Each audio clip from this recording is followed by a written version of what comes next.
Good morning mga kalolo. So patungan naman tayo ng ating mga Southbird.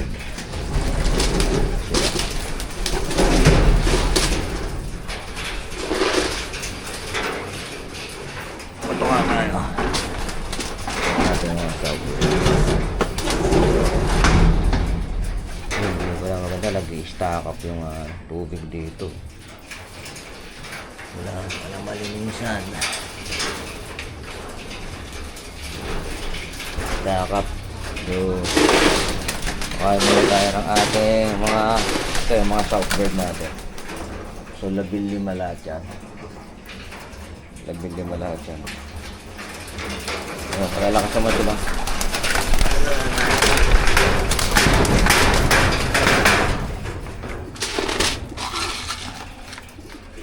Yan, malalakas sila.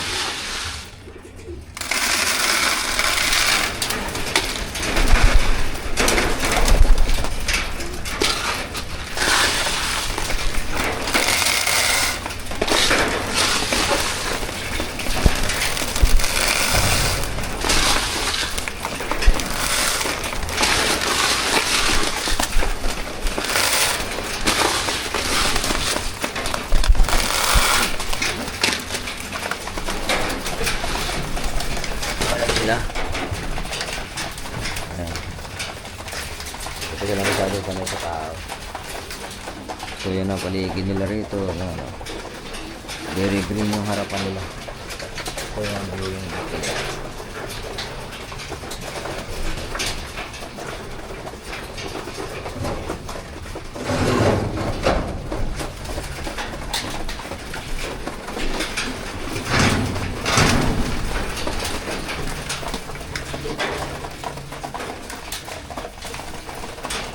Yan ang routine natin.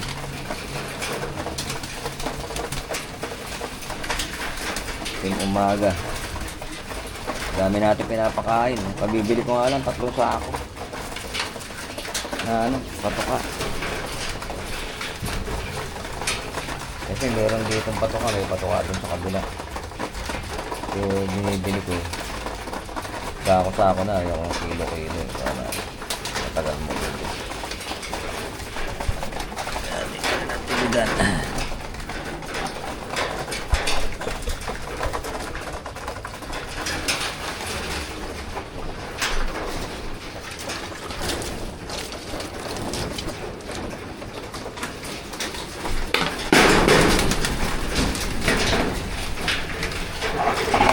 Lagay tayo ng multivitamin sa inuman nila.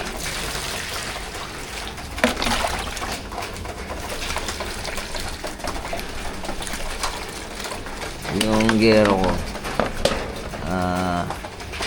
yan, hindi pa kasi nalalagyan ng brace yung gitna niyan kaya medyo stock up dito yung tubig, pero eventually maayos din natin yan.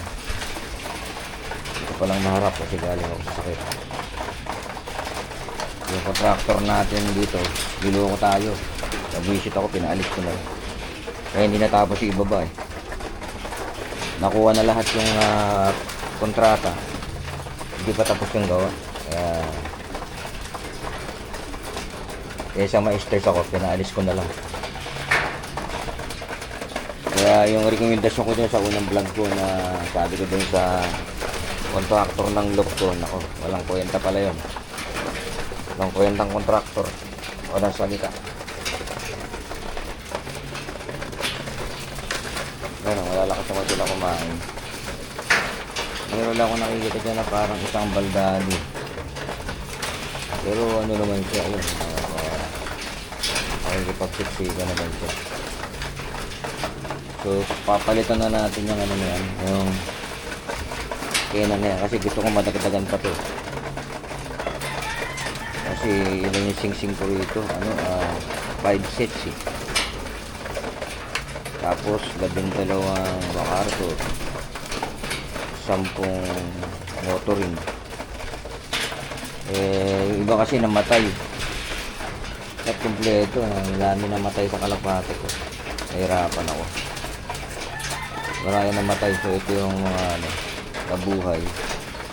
Kasi yung pagtag-araw pala, yung bulutong kalaban ng kalapate. So, yun, lessons learned. Hindi na ako mag-breed pagkasama. Ako tapos na ang breeding.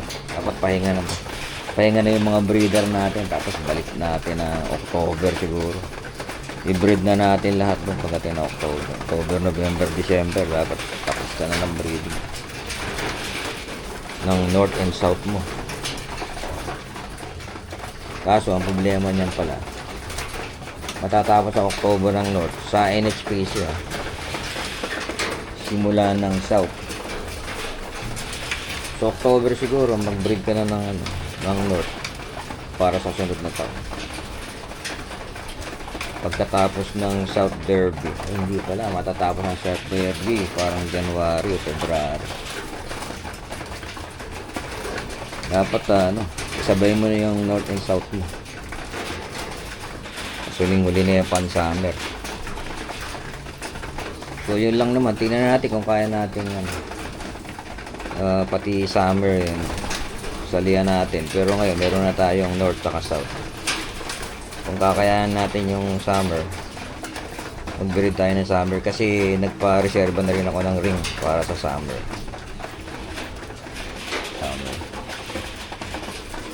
So ito yata yung blueberry yata yung balda yung isang pa. Pero yan, lumalaban naman siya ng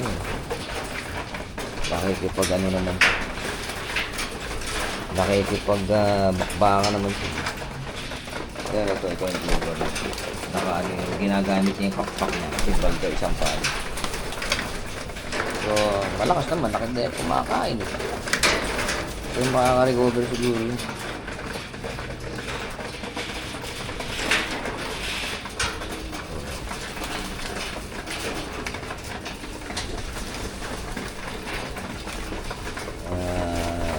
Ngayon ko lang ulit sila natututukan kasi nga medyo malakas na siguro.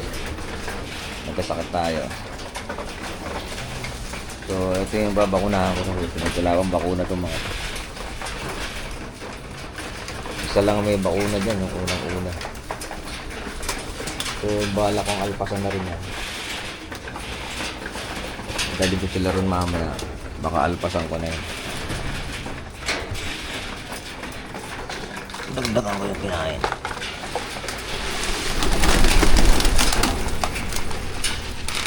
Ito yung baldado.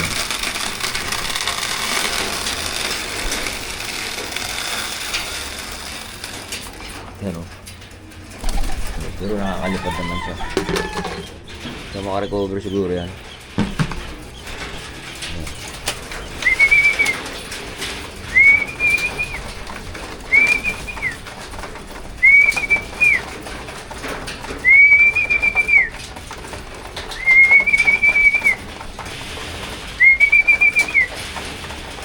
Tubig naman na sila. So yun lang, wala silang drink na ubusan. Nakakalimutan natin bumili. Grits lang ang kulang dito. Pero nag-grits naman sila yung wala pa ako yung lagayan ng grits. Papalitan ko na yung patoka na yung mas mahaba. Kasi gusto ko sana umabot ito ng mga kahit umabot mo lang sila ng 20-25 20 to 25 birds. Pwede na siguro. Kasi yung ko 5 seats 26.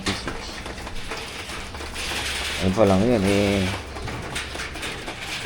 hindi pa ako nagkakabit ng commercial. Bumili na ako ng commercial ng 26 para yung mga masosobra sana ng breed. Kaso nga yung naging problema natin pag summer mahirap pala mag-breed kasi maraming kalaban, init, bulutong. So halos lahat yan nagkabulutong Halos lahat yan nagkabulutong sila. Hinahanap ko nga yung may bulutong sa mata, mukhang natanggal na. O yun, lumilipad siya yung wala doon. Sabihin ano pa naman yan, Viberman pa naman nila. Viberman pa naman. So yun lang, hindi natin hindi ko alam paano ko siya mapapalipat pag ganyan. Dapat medyo ako disgrasya. Marami akong kalapati na pipilay kasi Ako baka yung nagsising-sing kasi pag minsan wala ako.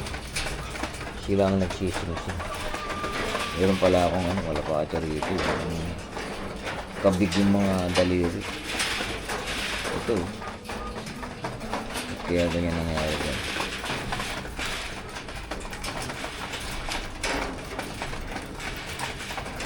Si kabig. Pero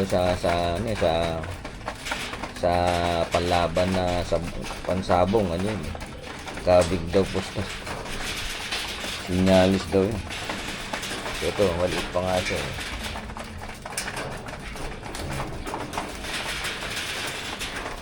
Medyo nabansot pa siya. So far okay naman. Naka-ano pa yung pilay, naka-ano pa pala, naka-MacArthur. Ilan lang yung naka-MacArthur doon. Magandang mata yung mga naka-MacArthur ko. Sa ibaba, meron dong may sisi doon, 6. Sana mabuhay, mahabol dito. Sayang ibang singkit, hindi na magagamit.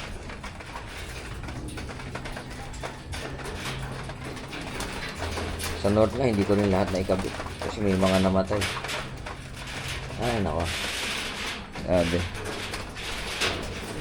Hindi ko naman kayang kumuha talaga ng permanenteng lockman. Ako lang ang tatrabaho kasi. Ako lang kasi ang ano, yung manugang ko naman pasulpot-sulpot lang yun. Silang dalawang mag-asawa kasi doon nakatira sa tabi ng lock ko. Mahirap din kasi hindi mo nakikita araw-araw. Hindi buo yung tiwala mo. Hindi ka mukha nung ikaw mismo ang nagpapato ka sa kanila. Alam mo yung kondisyon nila. Ayan, kamukha nga. Ayun, may isang baldado ko. May baldado. Matagal na yung balda na yun. Sana makarecover. Siyo pa lang siya. Balda na siya. Pero parang okay yung kang ano niya. Yung 3 yan na dagdag dito. Namatay yung isa. Yun, yung kasama yung balda na yun. So sana nabuhay sila magkapatid. Kasi may kapatid yan. Blue bar din. Hindi ko lang alam kung alin dito yung blue bar. Baka yung katabi mo. Kasi naka-MacArthur yun. Kasi ano yun Viberman yun. Tatay nanay, Viberman. Binuha ko kay ano. Bulabog Lock, si Euro Altos. Ang malulos. Marami akong mga breeder na binili rin. Yung si Euro Altos, si Bulabog Lock. Kumuha din ng breeder siya no? Si Muli. Yung sikat sa Pampanga ba yun? Kumuha ng breeder din si Muli. Bumili din.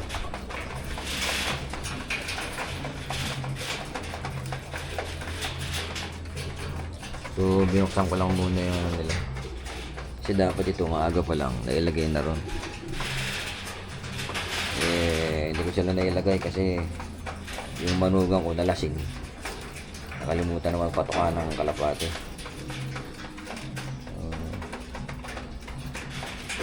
Ayan. So pagagandahin natin ang todo ng yan. So baka hindi sila naglalagay ng mga vitamina eh. Ang dami ko pa naman binili ng vitamina. So mga kalolo, yan ang update sa ating mga Southbird. Maraming salamat sa panonood.